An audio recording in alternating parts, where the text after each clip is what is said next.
Hey everyone, welcome back to my channel. Today I am back with a brand new speed build, this time something a little bit smaller than my previous couple of big builds. Now, after doing my 1 year YouTube anniversary mansion build, I decided to come back and do something a little bit smaller and a bit more manageable. Over on Twitch at the moment, I've decided to actually play The Sims as well as doing just building, and a couple of things that I wanted to do was some Sims 4 challenges, because it's been such a long time since I've actually played The Sims, and I thought a couple of challenges would be absolutely perfect. But with that, I needed a kind of playable and manageable size house.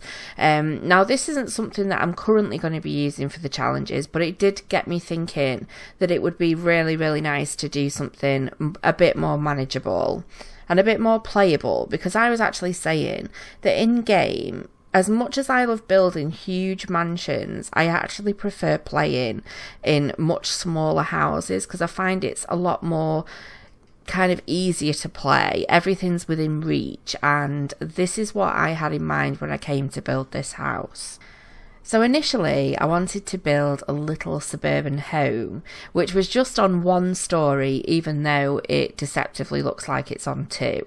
So this is just on 1 story. It's built on a 40 by 30 lot in Willow Creek.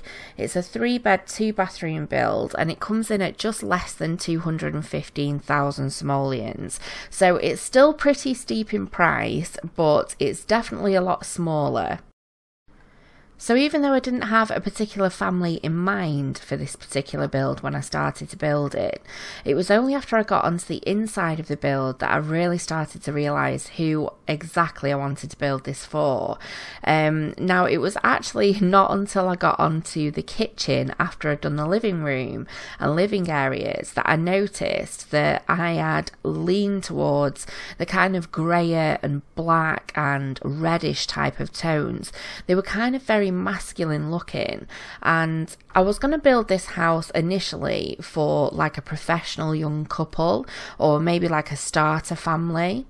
But then it made me think back to the challenge that I'm currently doing. Now, I'm doing 2 challenges. One's a not so berry challenge, and the other one is the 100 baby challenge. Now, I was actually laughing the other day because obviously with the 100 baby challenge, it's hugely popular. Everybody knows about this challenge, and it requires lots and lots of males in the game. So the other night on stream, I actually downloaded a couple of hot males off the gallery to put into my 100 baby challenge, and I kind of thought, where should I move them into? And I wanted to move them into like a masculine type build, so I think it all just must have sunk in my subconscious somewhere. So as I started to build, it kind of just felt right that I would build this house for males. So that's exactly what I went on to do. Now, it does sound a little bit stereotypical when I say that, but it can literally be used for anybody. But I would say that I lean towards sort of a male kind of vibe throughout the house, and in the end I felt like it would really suit some sort of professional roommates. It is 3 bedrooms and it's got 2 bathrooms, and I think there's 2 double bedrooms and there's 1 twin bedroom as well. So even if your male sim was dating, then they've still got a double bed and things like that. But it's full of lots of different activities and skill building items as normal. I did try and make it a little bit of a party pad, and I put in the whole DJ booth into the living room. Now, I'm not sure I actually edited that bit in, but you'll certainly see it in the screenshots at the end. Now, I did go ahead and take lots of screenshots as well, so that's right at the end of the video if you wanted to go through and have a look at those, and you didn't want to watch me waffle all the way through this particular build. But yes, I did go in the end and add in a DJ booth, and I also made some amendments to the back garden. I added in like a bar area and just made it much more sort of adult sim friendly, I would say.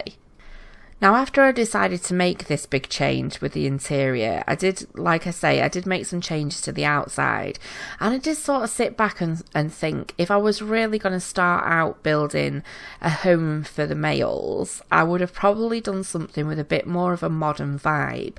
I know I've done that in the past when I've made what I've called man pads, but then I was thinking to myself, well, at the end of the day, this is just a suburban house on a normal street, and obviously, you know, males are going to move into suburban houses as well.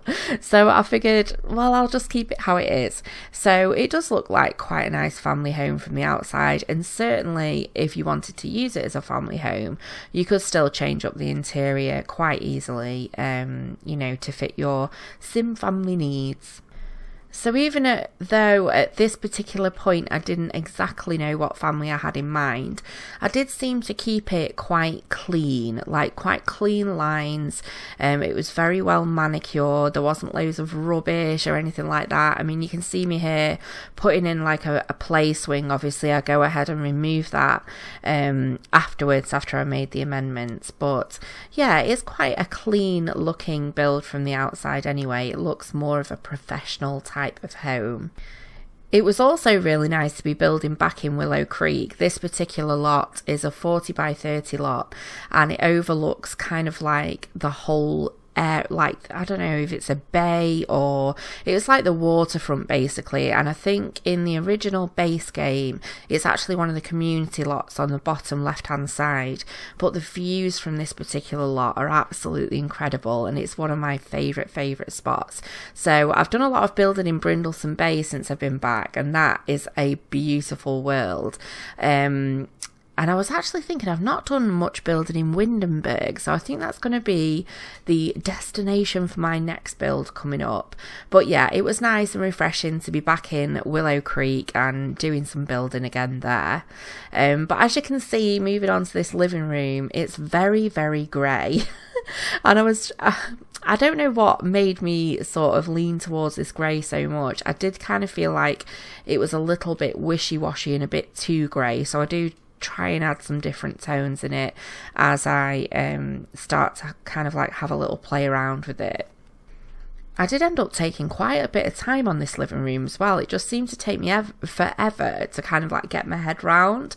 But yeah, I did change up things as I went, and I changed up wallpapers, the table and chairs changed, the fireplace changed. Just everything about this room was evolving as I was building it because I just wasn't happy with it basically.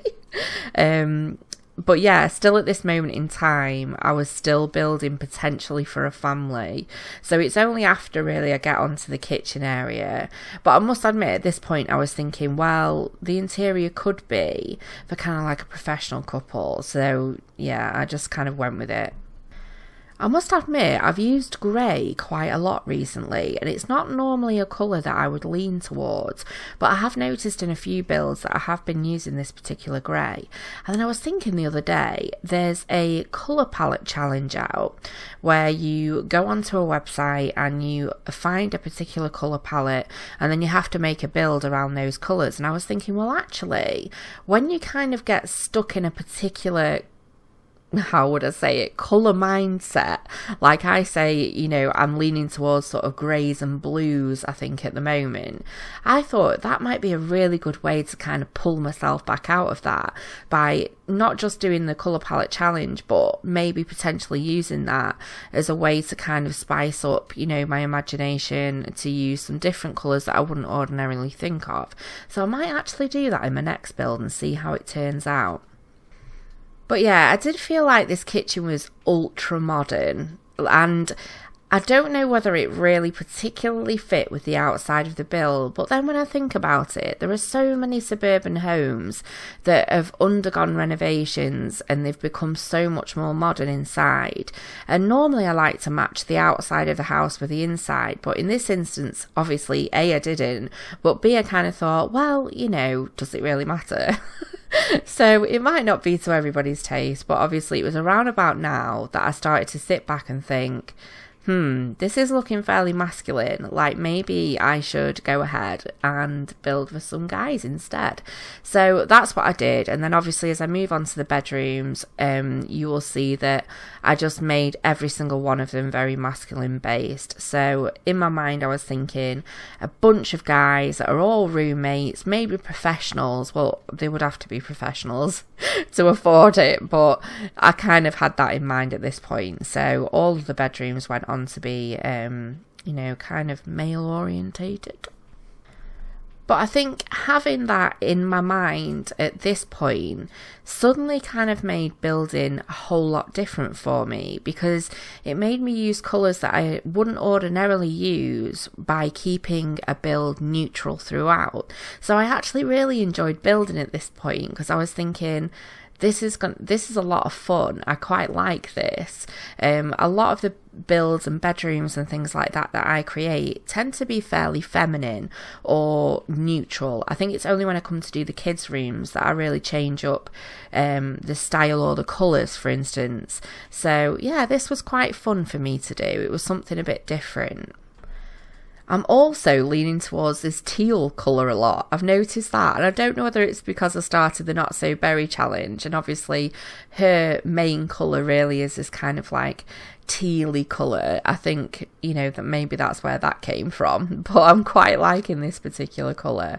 I did try and use some bedroom furniture in this particular room, which I haven't used before. Now, I think I used it many moons ago, but again, I'm just trying to like push myself to use items that I wouldn't ordinarily go for. But the next bedroom is a complete contrast in itself again. So I think this house would be perfect to have multiple different personalities, just because there's so much different choice to choose from. But I hope you're all having a fantastic week. Obviously, it's Easter weekend for us here in the UK at the moment. We've just had such a chocolate fest today. It's just been Easter eggs galore, and I did do an Easter egg hunt with my kids as well, which was quite funny, although it did end in tears. I knew it was going to end in tears because obviously somebody's not going to win.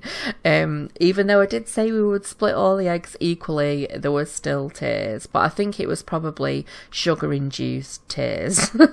But we've had a really good weekend. My husband's been off for a few days. We've got a long weekend over in the UK, so we've got a 4-day weekend, and yeah, it's been really lovely to have him off as well. And yeah, it's been lots and lots of fun. So I hope you've all had a fantastic day and a smashing weekend. And yeah, I think the next couple of builds are going to be something a little bit more manageable and playable in size before I go on to build my next mansion, which I've got some really good ideas in mind. I'm going to be building in a particular style that I absolutely love, which I haven't done in quite some time, so I'm really looking forward to that. But if you like this video, please feel free to give me a big thumbs up, and if you're not subscribed already, it would be fantastic if you could subscribe and stick around for some more. It'd be great to have you on board. But take care everyone, and I look forward to seeing you next time. Bye!